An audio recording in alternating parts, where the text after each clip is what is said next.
ఓకేనా?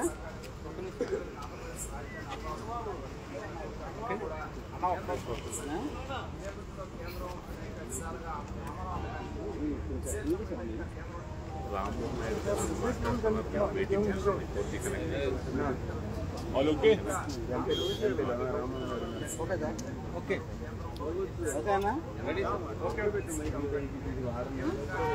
మీడియా మిత్రులందరికీ కూడా నమస్కారం. 25వ తేదీన పార్లమెంట్ శీతాకాల సమావేశాలు మొదలవుతున్న సందర్భంలో తెలుగుదేశం పార్లమెంటరీ పార్టీ సమావేశం జాతీయ అధ్యక్షులు నారా చంద్రబాబు నాయుడు గారి ఆధ్వర్యంలో ఈ రోజు జరిగింది.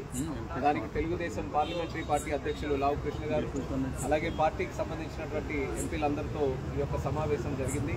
మరి ముఖ్యంగా ఈ యొక్క 5 నెలల్లో అంటే కొత్త ప్రభుత్వం కూటమి ప్రభుత్వం రాష్ట్రంలో కేంద్రంలో ఏర్పడిన తర్వాత ఏదైతే ప్రాజెక్టుల మీద పెద్ద ఎత్తున దృష్టి పెట్టామో దాన్ని మరొకసారి ఈ యొక్క కార్యక్రమంలో చర్చించడం జరిగింది. ప్రతి ఒక్క పెద్ద ప్రాజెక్టులు కానీ చిన్న ప్రాజెక్టులు కానీ మరి ముఖ్యంగా ఇరిగేషన్కి సంబంధించి పోలవరం అలాగే మిగిలినటువంటి లెవెల్ లింకేజెస్ ప్రాజెక్ట్స్ ఇలా ఏవైతే ఇరిగేషన్కి సంబంధించినటువంటి ప్రాజెక్ట్స్ ఉన్నాయో ఇండస్ట్రీస్కి సంబంధించినటువంటి ప్రాజెక్ట్స్ ఏవైతే ఉన్నాయో కేంద్రంతో అనుసంధానం చేసుకున్నటువంటి ప్రతి ఒక్క ప్రాజెక్టుని కూడా శరవేగంగా దాని తాలూకు అప్రూవల్స్ కానీ పర్మిషన్స్ కానీ పూర్తి చేసుకొని గ్రౌండింగ్ స్టేజ్లోకి మూవ్ చేయాలనే ఆలోచనతో చంద్రబాబు నాయుడు గారు నిర్దేశం చేయడం జరిగింది.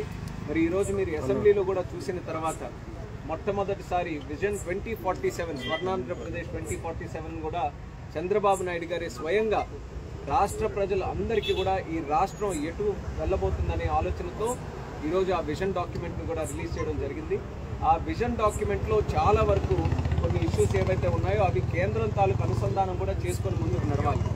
కేంద్రం తాలూకా బడ్జెట్ కేటాయింపులు కానీ కేంద్రం తాలూకా వికసిత్ భారత్ 2047 తాలూకా డైరెక్షన్ ఏదైతే ఉందో ఈ రెండింటినీ కూడా అనుసంధానం చేసుకోగలిగితే మన రాష్ట్రంలో ముఖ్యంగా ఇక్కడ ఒక పెద్ద హామీ ఎన్నికల ముందు కూడా ఇవ్వడం జరిగింది. 20 లక్షల ఉద్యోగాలు మన ఇక్కడ ఉన్నటువంటి ఆంధ్రప్రదేశ్ రాష్ట్ర యువతి యువకులకి మనం క్రియేట్ చేస్తామని కూటమి ప్రభుత్వం ఏదైతే హామీ ఇచ్చిందో అదొక ప్రధాన లక్ష్యంగా మేము తీసుకొని ముందుకు వెళ్తున్నాం. అది జరగాలనంటే ఇండస్ట్రీస్ని పెట్టుబడుల్ని ఎక్కువగా అట్రాక్ట్ చేసే ఒక స్టేట్గా ఆంధ్రప్రదేశ్ రాష్ట్రాన్ని తయారు చేయాలి. అది విజన్ డాక్యుమెంట్లో కూడా చంద్రబాబు నాయుడు గారు దాని గురించి చెప్పడం జరిగింది. అది కేంద్రంతో కూడా అనుసంధానం చేసుకొని దానికి సంబంధించినటువంటి గైడ్ లైన్స్ కానీ దానికి సంబంధించినటువంటి ప్రాజెక్ట్స్ని కానీ ఇంప్లిమెంట్ చేయాలనే ఆలోచనతో ఈ యొక్క సమావేశంలో కొన్ని సూచనలు కూడా చంద్రబాబు నాయుడు గారు ఎంపీలందరికీ కూడా తెలియజేశారు. అలాగే ఏ కాన్స్టిట్యున్సీకి ఆ కాన్స్టిట్యున్సీకి కేంద్రం నుంచి ఉన్నటువంటి ప్రాజెక్ట్స్ అవి రైల్వేస్ కావచ్చు, హైవేస్ కావచ్చు, లేకపోతే ఎడ్యుకేషన్ కానీ హెల్త్కి సంబంధించినటువంటి కావచ్చు. ఈ 5 నెలల్లో అనేక రకాలుగా చర్చలు జరిపాం. అక్కడ కూడా చంద్రబాబు నాయుడు గారు పలు సందర్భాల్లో వచ్చినప్పుడు రాష్ట్ర స్థాయిలో అలాగే జిల్లా స్థాయిలో ప్రాజెక్ట్స్ గురించి కూడా అనేక కేంద్ర మంత్రులతో కలిసినప్పుడు ప్రస్తావించడం కూడా జరిగింది. దాన్ని పార్లమెంటు సమావేశాలు కూడా ఒక వేదికగా వాడుకొని అది అవసరమైనప్పుడు కూడా ఆ యొక్క ఇష్యూస్ని కూడా లేవనెత్తి దానికి కూడా పరిష్కారం వైపు మూవ్ చేయాలని ఎంపీలు కూడా సూచించడం జరిగింది. మరి ఇలా రాష్ట్రం తాలూకా భవిష్యత్తు ఈరోజు కూటమి ప్రభుత్వం మీద ఎంతో ఆశతో గెలిపించారు కాబట్టి ఆ బాధ్యతని 100% కూడా ఎక్కడ ఎటువంటి లోపాలు లేకుండా పూర్తి చేయాలని చంద్రబాబు నాయుడు గారు కంకణం కట్టుకుని ఈ రోజు పనిచేస్తున్నారు. దానికి తెలుగుదేశం పార్లమెంటరీ పార్టీ కూడా అనుసంధానమై ముందుకు నడుస్తుందని కూడా ఈ సందర్భంగా తెలియజేసుకుంటున్నాం. మరి ముఖ్యంగా గత 5 సంవత్సరాలు జగన్మోహన్ రెడ్డి తాలూకా పరిపాలనలో ఆంధ్రప్రదేశ్ రాష్ట్రం తాలూకా బ్రాండ్ని సర్వనాశనం చేశారు. ఏ ఒక్క పెట్టుబడి కూడా ఆంధ్రప్రదేశ్కి రాకుండా చేశారు. దీనివల్ల నష్టపోయింది ఎవరు? రాష్ట్ర ప్రజలు, రాష్ట్ర యువతి యువకులు. మన పక్కనున్నటువంటి రాష్ట్రాలన్నీ కూడా మనకి రావాల్సినటువంటి పెట్టుబడులు అన్ని పక్క రాష్ట్రాలకి వెళ్ళిపోతే చూస్తూ ఊరుకోవాల్సి వచ్చింది, కానీ ఎక్కడ ఎటువంటి కార్యక్రమాలు చేయలేకపోయాం. సో ఆ బ్రాండ్ని మళ్ళీ రీక్రియేట్ చేయాలని, బ్రాండ్ ఆంధ్రప్రదేశ్ని మళ్ళీ రీక్రియేట్ చేయాలని చంద్రబాబు నాయుడు గారు ఎన్నో మంచి ఆలోచనలు చేస్తున్నారు. అందులోనే సుమారు 25 పాలసీల వరకు ఈరోజు నూతనంగా తెచ్చే ప్రయత్నంలో ఉన్నారు. ఒక స్పోర్ట్స్ గురించి కానీ, లేకపోతే డ్రోన్కి సంబంధించి కానీ, ఇన్వెస్ట్మెంట్స్ సంబంధించి కానీ, మ్యానుఫ్యాక్చరింగ్కి సంబంధించి కానీ ఏ రాష్ట్రాల్లో అయితే పాలసీలు ఉన్నాయో దానికి ఒక స్టెప్ ముందుకు వెళ్తూ ఈరోజు కొత్త పాలసీలు తీసుకొని వచ్చి బ్రాండ్ ఆంధ్రప్రదేశ్ క్రియేట్ చేయాలనే ఆలోచనతో కొన్ని నిర్ణయాలు కూడా తీసుకోవడం జరిగింది. ఆ కార్యక్రమాలన్నీ కూడా రేపు పార్లమెంట్ సమావేశాల్లో ఏ సబ్జెక్ట్ అయితే వస్తుందో ఆ సబ్జెక్టుకి అనుగుణంగా ఆంధ్రప్రదేశ్కి పెట్టుబడులు ఎక్కువగా ఎలా తీసుకొని రావాలి, ఇక్కడ ఉన్నటువంటి పెద్ద ప్రాజెక్టులకి ఎలా ముందుకు నడిపించాలనే ఆలోచనతో పార్లమెంటరీ పార్టీ అన్ని కూడా ఒక మంచి మార్గంలో ముందుకు నడుస్తామని ఈ సందర్భంగా తెలియజేస్తాం.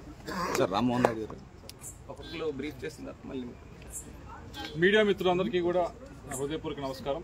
ఈరోజు ముఖ్యమంత్రి గారి అధ్యక్షతన కేంద్ర మంత్రులు రామ్మోహన్ నాయుడు గారు, అలాగే కంసాని చంద్రశేఖర్ గారు, వారు కూడా ఈరోజు అందరు ఎంపీలతో కూడా కలిసి ఈ మీటింగ్లో పాల్గొనడం జరిగింది.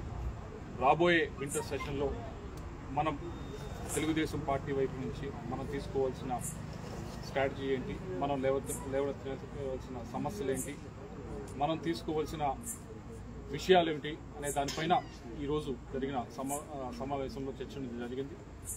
అయితే మీరందరూ గమనించుంటారు, లాస్ట్ సెషన్లో మేమందరం కూడా వచ్చిన ప్రతి అవకాశంలో కూడా చెప్పడం జరిగింది.